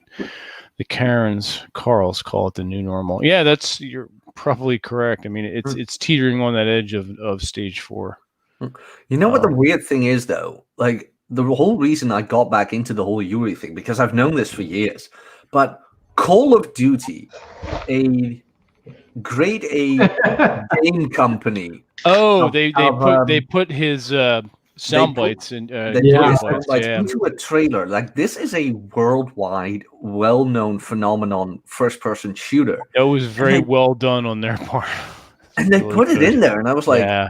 wow, that's pretty Yeah. big. I don't think they fully understand. TJ got a hard on over that. That was just Well, it's like I don't think some people pointed out that they are trying to use this for other purposes, but it's like I don't care what their intentions were. Rhetoric wins. They tried to put it on Trump, I guess. Like, Trump is Right, the but evil Soviet. The problem is people were like, who is this Yuri guy? And they're going to look him up and they're going to look up all this stuff and like, wait a minute, he was a communist and during the Cold War and that defected. yeah, it's you defected. Like, wait a minute, communism's bad. Like, why? And they're going to start asking questions like, do these people not? This is why I retweeted. It's like I don't think I was never under the delusion that these gamers, these game creators, are promoting anti-communist propaganda. It's like I think it's like with the man from High Castle. If any of you saw the propaganda posts they were putting out, they had a picture of like this very ideal, attractive couple with a family inside a very clean neighborhood with the hashtag, what if we lost? And they had to pull that ad for the TV show because it was so like contrary to what they were promoting, which was like this, they were trying to create this dystopian image, but people were looking at it like, that looks better than what we're living in now. What's the dystopia? Seriously. Right? So like with the communist thing, people are gonna look them up and they're like, oh well, yikes, he was warning about all this other stuff. And then they're gonna look up McCarthy and they're like, wait a minute, this guy wasn't wrong. The Vanilla Papers, the Vanilla Project, like yeah, they're gonna completely red pill politically an entire generation. I mean, wait, I'm not saying this is gonna happen.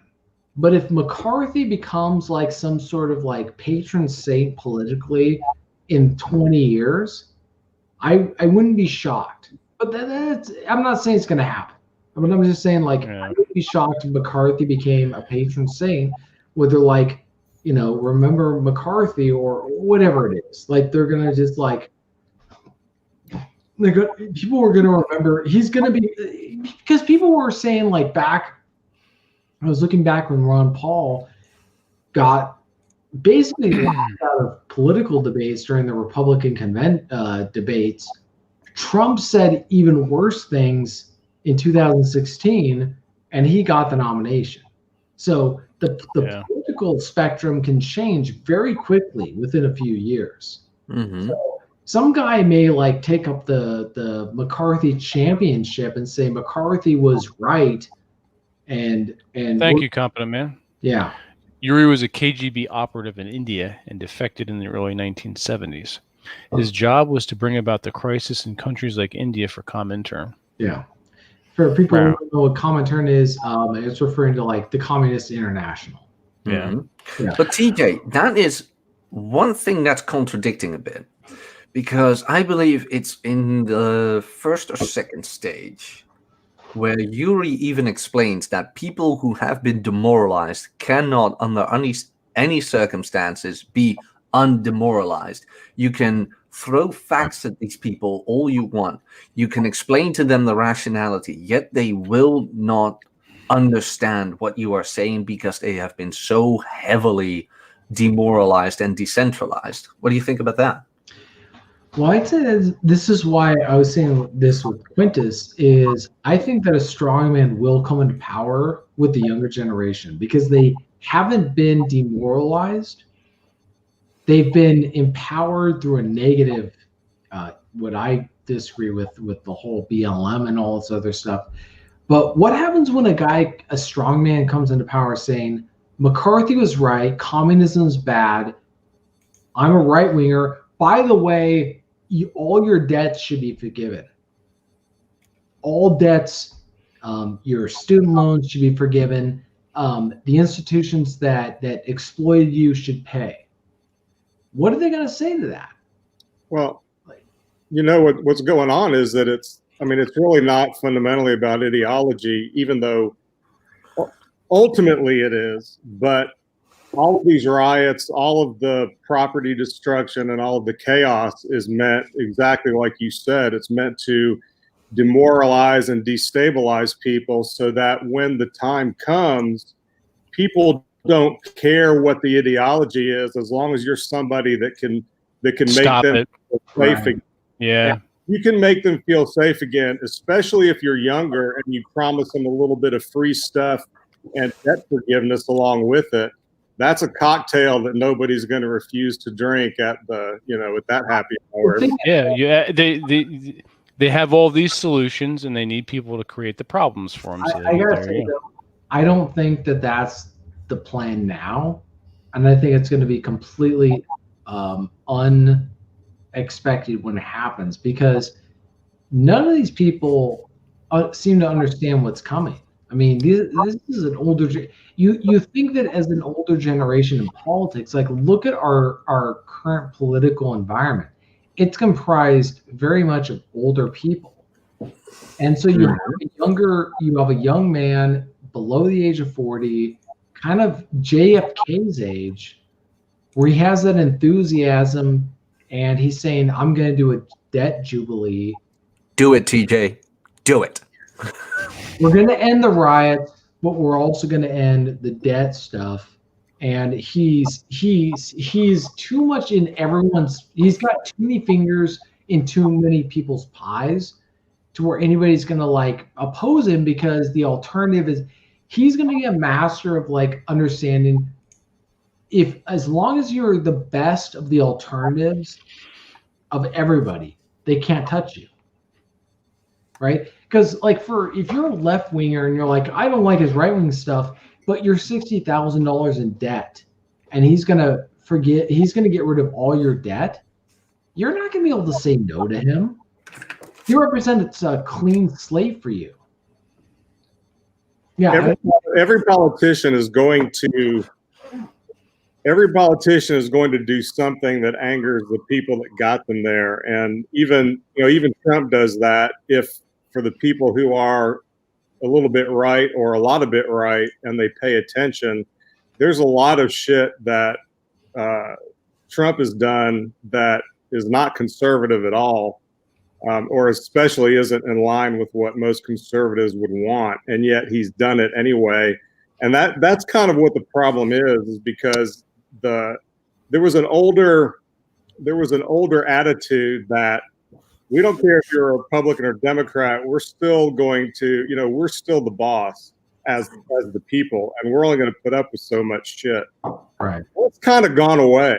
And that's kind of seen as being an extremist. If you think the government should be like a dog, good boy, sit, stay, you're painted as a radical right winger and discarded. But that was a pretty mainstream attitude for most of our history and for a large part of the 20th century too. And now we've got people who just want somebody to solve their problems for them. And that's why in the end I'm a collapsitarian, because I don't think this is a winnable situation at all. I honestly don't. That's a word? Nice. It is now. No, it's a word. It means you're essentially, you don't think things are going to get better without some kind of mega paradigm shift that is likely going to be disastrous and bloody. You're bringing up a very interesting point, though, because, and I've been trying to go more that route with the entire content creation and things like that. Nobody is going to save you but you. Where do you start? Well, take some goddamn responsibility of your own freaking life. Because I've found that even in this sphere, a lot of guys can't even do that. Like, how long was your last job? Like 3 months. How about you start trying to keep a job for over a year? Start there, because things are going down and you want to have FU money. Now, might not work with a normal job, but at least you can get started on that. And Nick pointed it out perfectly. Everybody wants somebody else to solve their problems. It's not going to happen. You are the one who needs to solve your own problems. Yet some politician comes along, and especially with the brainwashed millennials, he stands there and he says, oh, we're going to forgive all your debts. Sounds very attractive. But if you're in this sphere, I expect you to know better. You might not know where to start. I mean, that's where we're all for, to help you out on that.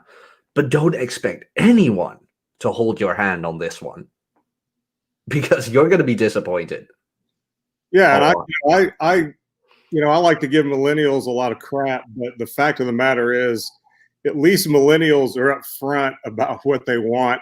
Gen Xers, people from my generation, will talk a good game, but when push comes to shove, a lot of times they'll sort of cave, and they'll kind of quietly go for the easy road just because it's the easy road, and they're better at talking than they are at doing. I think you're exactly right, but there's a in the States anyway, there is we've sort of cultivated that welfare mindset, and I don't just mean poor people on welfare. I mean people who think the government is there to provide them with something substantial. And we've been cultivating that attitude for so long that it's kind of reached critical mass. You can't turn that back without a comet smacking smacking the Gulf of Mexico or something. I mean, to me, that's the reality, and people think that's very pessimistic. And I don't know whether that's pessimistic or not, but I just don't see how, with all of the taxes we've got, with all of the entitlement attitude, I don't see how we change that, period. And anybody who says, you get the right person in there, it's not about that. There is so much in place that it's going to be hard to rectify all that. You bring up a great point, by the way. Like, is it nihilistic? Is it pessimistic? And I wanted to say it's realistic, but the difference between those two would be, in this situation, like, yes, you admit that it's probably not the way it should be, but you do realize that you can still do something about it for you. Like, nihilism would be, well, everything's fucked, so I am fucked. So why do anything? That's the nihilistic route. Oh, right. Rob and I talk about that all the time on Let 'Em Burn. It's that, things may be shitty, in the big picture, in the big scheme of things, we don't know. But that doesn't mean you can't still, especially if you live in the States, because that's my main frame of reference. I mean, I enjoy the hell out of my life, and I'm not really suffering and really haven't ever. So the idea that everything is shit and you should just be upset about it, that's one way to go. My way of looking at it is everything may be shit, but my life doesn't have to be, and I can still do something about it. And I think that's we give people shit for fiddling while Rome burns, but sometimes, hey, what else can you do? What else can you do? Just put your feet up and enjoy. There's nothing much more you can do, because, again, most people won't listen to you. They just won't. I mean, be it obesity, be it addiction, be it welfare, they won't listen to you because they're gonna, how do I say that? It's cognitive dissonance is what's going on. You're pointing out to them that when they just take responsibility, they can fix their own problems. But then they have to look to themselves while they have been told the government should take care of it. That is one hell of a ride to go from point A to go to point B mentally. And that's where Yuri comes in, I guess.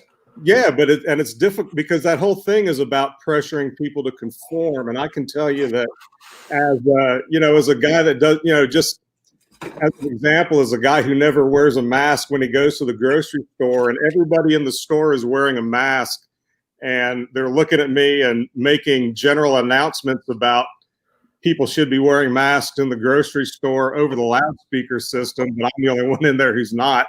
So they're trying to pressure me indirectly to do it. And it's not like I'm doing anything great, but if you just in that experience, I have strong frame, and I know, nobody can really push me around, but even when, you feel the pressure while you're going through that. And that's a minor thing, because nobody is yet to come up to me and say, hey, you need to put a mask on while you're in here. Therefore, I have not put one on. Mhm. But that's a minor thing. Just imagine how that, is replicated when you're living in a town where people are burning buildings because of, Black Lives Matter or Black Lives Whatever happened today in the news. or whatever. Yeah. And then, then they come into a restaurant and they expect you to, give them the Nazi salute or whatever the hell. I mean, that's hard for most people that have very little inner strength to deal with. And, Mhm. and so people are just going to be quiet and go along with the crowd silently just so that they can get out of that situation. And we've got a lot more of that coming, I think. I don't think we've reached the critical point and we're going to start on a downslope yet by any means. Wasn't there some new data released just this week about the real COVID deaths where they We were talking about that. Yeah, it's Yeah. less than 6%. where they separated the just corona and corona plus deaths? It's Yeah. like, And okay, numbers these aren't people had aren't corona matching up. Mm-hmm. And Didn't we John all, retweet we, that all too? think that. We all knew that was probably what the case was. We just didn't Mhm. have the numbers for it. Yeah. And now they do. And like I was saying, all of a sudden now that the governor here is like, oh, okay, well, I mean, we could open up gyms now and indoor dining. So the gyms opened up on the 1st yesterday, and indoor dining opens up on Friday.